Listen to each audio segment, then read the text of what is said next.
Hi, my name's Anna Serin. I'm Director of Listings Development with the Canadian Securities Exchange.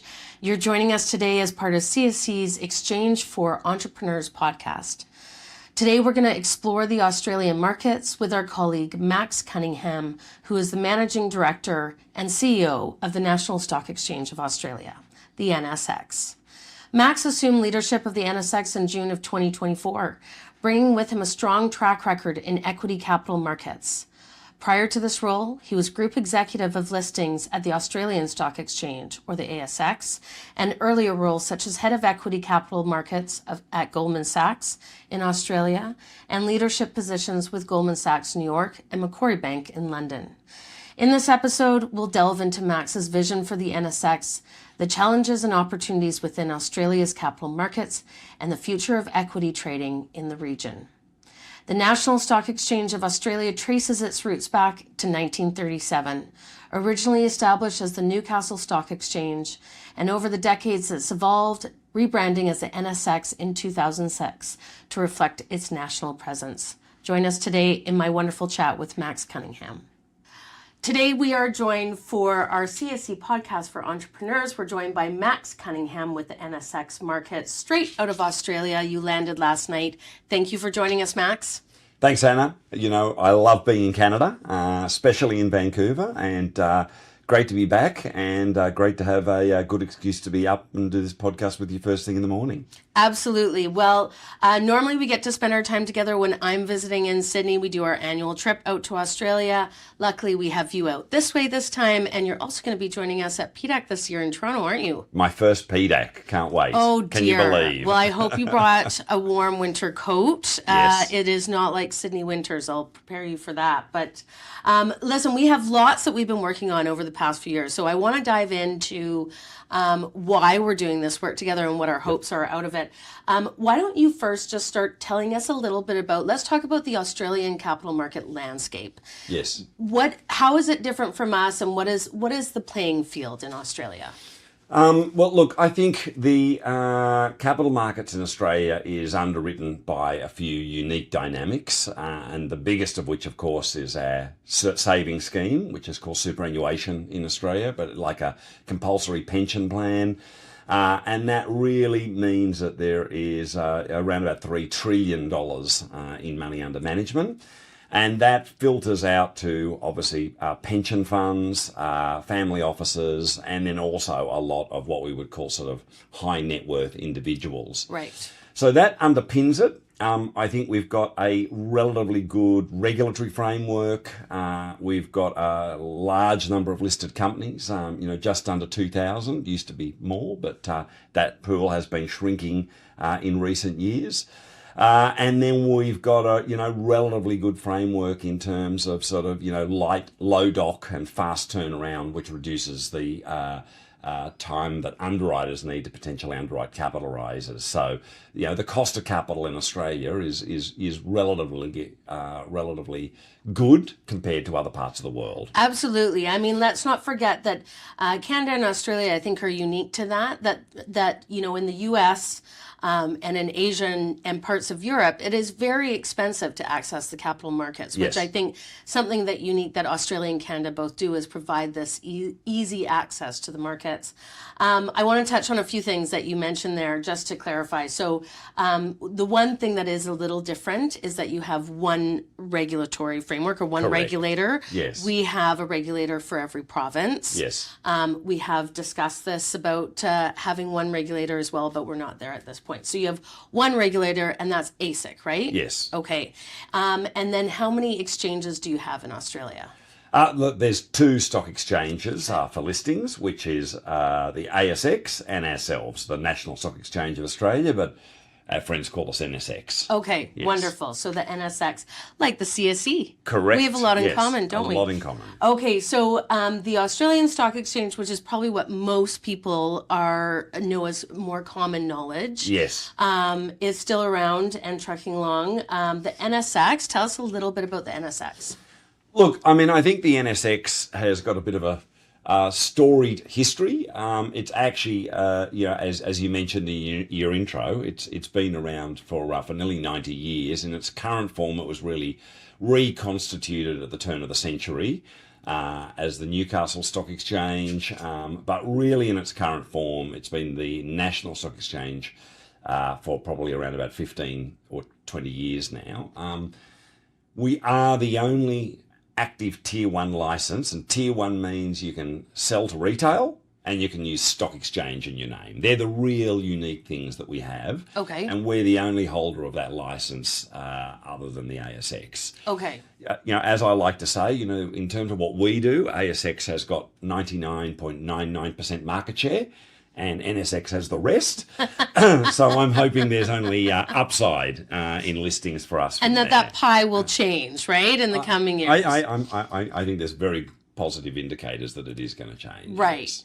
And I think the one reason that we really have opened up a dialogue between our two exchanges, Richard, our CEO says it best that we're a challenger exchange. And it's really these exchanges that are, coming to market as a modern, efficient exchange of what rules need to be applied, how do they need to be applied, creating an efficient marketplace, especially for startup and growth companies. Absolutely. And as we've matured, so have our companies, and same will happen for you. But I know that in my experience in Australia, I think there is an incredible desire and need for a challenger exchange, or for an exchange that might approach things with a modern view. Would you say that's correct? Look, I think we've got a good rule framework. We've got a great regulatory framework in Australia. It's how that framework is applied. Yeah. And I think that innovation is being left behind. All too often, the exchanges are getting involved in determining business models, determining, way over disclosure. And really what we work on is a rules-based framework, a rule framework that's appropriate for startups and venture type businesses, and all staying within the very, very important framework of the Corporations Act. I mean, it's a light touch, other than when, the exchange absolutely needs to get involved. Right, absolutely. Okay, let's talk about the markets themselves in Australia. I think most of us globally understand Australian to be a resource-heavy capital markets, but maybe just touch a little bit on what's happening right now in Australia for the general investor. What sector is hot? Look, I think at the moment we've seen a big gravitational pull back towards some of the traditional sectors. I think obviously the last few years we have had interest rates going up, and that has seen a huge amount of gravitational shift back towards sort of, not even the mining stocks. It's been, the banks, the retailers, telcos, I would say quite defensive in nature. We had our first interest rate cut this cycle, actually this week. And I think that is first interest rate cut for 2025? No, for this cycle. For this cycle. Yeah, okay, yeah. Wow. So the Reserve Bank of Australia cut by 25 basis points. So we're lagging most other developed markets on that front. Would you say that your banking is a bit more conservative on a global level? Without any doubt. Okay. We really have an oligopoly as far as the banks go. We've got, I know you've got the six here, and probably a little bit more of a laissez-faire regime, and you've also competing with the US. We are very aligned with typically what happens with the Fed in the US, correct, right? Yeah. Australia is an island, very much so. And very far away island. Very far away. And look, I mean, the banks have to protect their shareholders' interests, but equally they're seen as being so risk averse that they almost never write anything off the loan book. Right. And that means you what you have to pledge. Yeah. You almost need to not have to borrow money to get a loan. That's the framework for lending. You need the money in your account to be able to borrow the money. Yeah, gotcha. Okay, so we're seeing more traditional sectors come through. Maybe you could talk to us a little bit about the typical investor in Australia. What is the retail versus institutional dynamic? Look, I would say because of superannuation, I think there's a high level of awareness and a high level of direct stock ownership, probably the highest in the world. Okay. We've got a population, I should know this. From a retail market, you mean? Yeah, we've got a population in Australia of around about 20 odd million people. You know, Okay. and obviously that includes really old people. I think we've beat you on that. Oh, you do? By a little bit. But we would have something like around about 5-6 million people that own shares. Right. Directly. Yeah. Not funds. Yeah. So that's a high level of people that own shares It in absolutely Australia. is. Yeah. And so that means I think there's a lot of interest across the entire spectrum. And I call it, we've almost got a bit of a bifurcated market in Australia. You have the mega caps, you have the companies that are in the index. Our benchmark index is the S&P 200. Yep. And in that index, you've got a whole range of companies, but those companies and the brokers that trade those companies are almost exclusively institutional. You will have retail, but that's an institutional market. Correct. We've got around about 2,000 companies, and somewhere between the S&P 200 and company number 500, it falls off a cliff and becomes almost exclusively retail. Right. Yeah. And those are typically in the resource sector or more early stage? All of the above. Okay. I mean, certainly when we look at the circa bottom 1,500 companies in Australia, 700, 800 of them are miners. Right. A large portion of them are based in Western Australia. Okay. And a lot of them, if they're not miners, are micro caps, and they're a range, life sciences, tech startups, a whole range of sort of different industries. Okay. Yes. And Canadians are fairly comfortable with that. I think we have a very similar marketplace. The only thing that's a little different is you do have a much heavier participation from a retail investor, I'd say, is one of the biggest differences. So your swings are perhaps larger than what we have here. Now, as far as investor sentiment, one thing that globally investors have gotten very comfortable with is investing in Canadian startup and growth and are larger. What's the international appetite for Australian stocks or the Australian market? Look, I mean, firstly, as a former international stockbroker, I mean, you know, I work selling Australian stocks in London and New York. There's a lot of interest because I think primarily people have looked at Australia because of the mining sector. You know, more recently, there's been the emergence of very, very strong, you know, Australian companies that have gone global. Probably two of the best known ones are CSL, which is the blood plasma business, and Atlassian, you know, the multi-billion-dollar tech company. So, look, I think recognition of Australia and access to Australia, the pipes are all there through the global banks.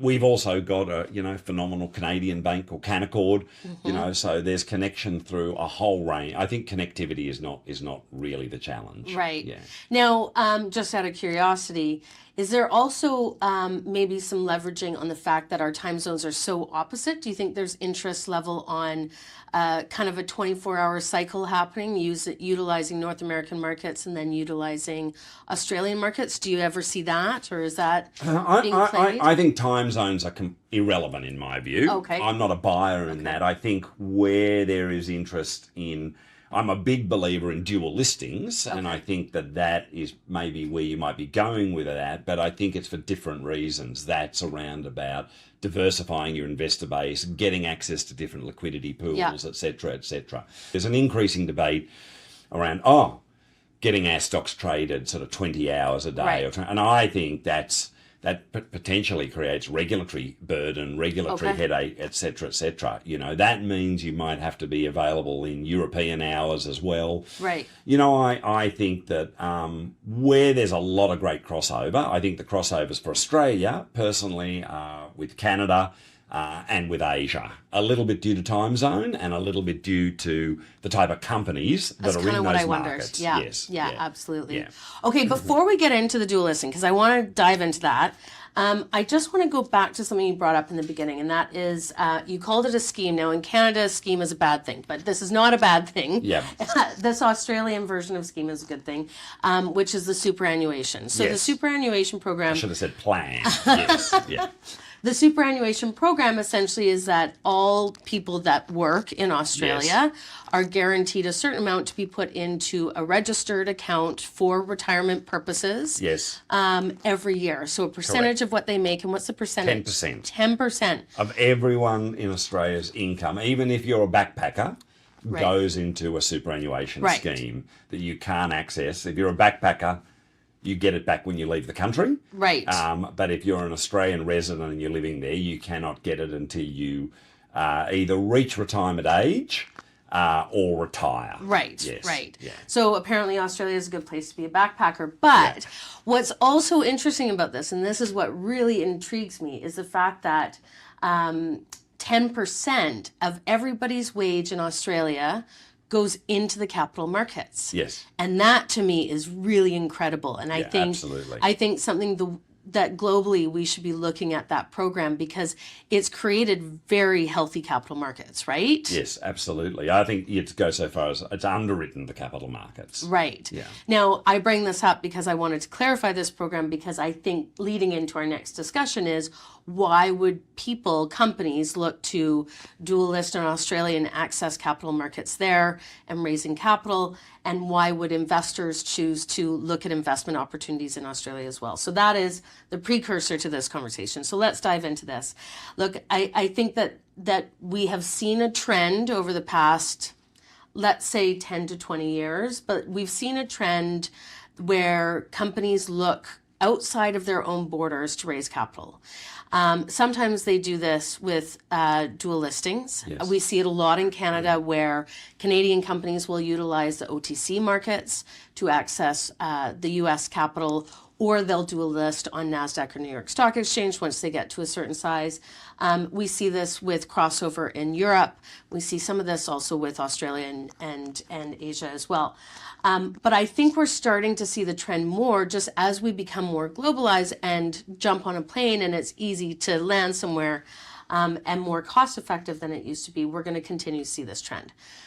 The difficult part for companies is obviously dealing with two regulators, dealing with two exchanges, dealing with the associated costs and fees and the network that you need. You're going to need a lawyer in both locations. You're going to need perhaps an auditor or accounting in both locations. And then the cost of raising money has its own cost as well. So there is extra burden. Let's talk about the potential, though. Why would people take this burden on? And this is why really you and I have become so close. Yes. Is the opportunity that companies can take to take advantage of this dual listing process. What are your thoughts on it? Okay, a lot to unstack there. Look, I think the main reason for dual listing is if there's another market that's similar to your own, whereby you can get equal to or recognise better valuations for your type of businesses. Right. That's an opportunity to lower your capital costs, potentially get additional pools of liquidity, and ultimately, access a broader investor pool. You know. So that's a starting point. I think there are ways that you can do that. I would say firstly between CSE and NSX, we've talked actively, about how we can help companies do that in markets and actually providing that as a service to those companies. And I'd regard that as, very complementary, The goal would be a simplified process. A simplified process, and already we've spent a lot of time, as working with our our respective compliance departments. Right. And I think there's a relatively low-touch regime that we can work towards. Some of that is getting mutual recognition, and that probably requires regulator sign-on. But, some of it, I think, is also just about having, a relatively flexible fee arrangement for those companies. Right.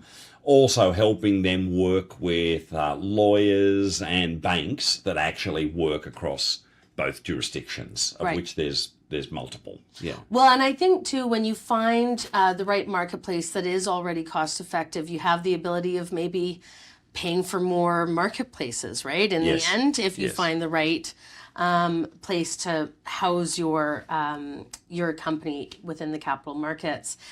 You touched on a few things there that I think are important to remember, and one is that we do live in the land of a secondary market, and sometimes your secondary market is better than our secondary market, so it allows an issuer to Absolutely. access both of those. We saw that recently when you talked about valuations. We see that a lot with Canada and Australia just because of the breadth of your resource sector and the impact of the superannuation fund and your retail markets is that, you know, if it's a lithium or if it's a uranium company or copper, you know, these are high value to Australian investors. And so for these Canadian companies in those sectors, they might see an opportunity to go leverage that and access Australian markets. I think the other thing that's really important for people to remember is that being listed on an exchange is an open-ended ability to go and raise capital in the future, right?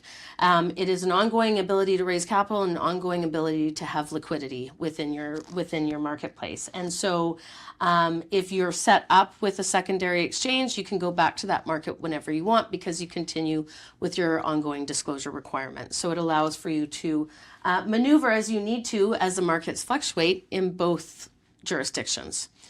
Which creates great opportunity. Is there anything else that you want to touch on as far as what you're seeing in the Australian market?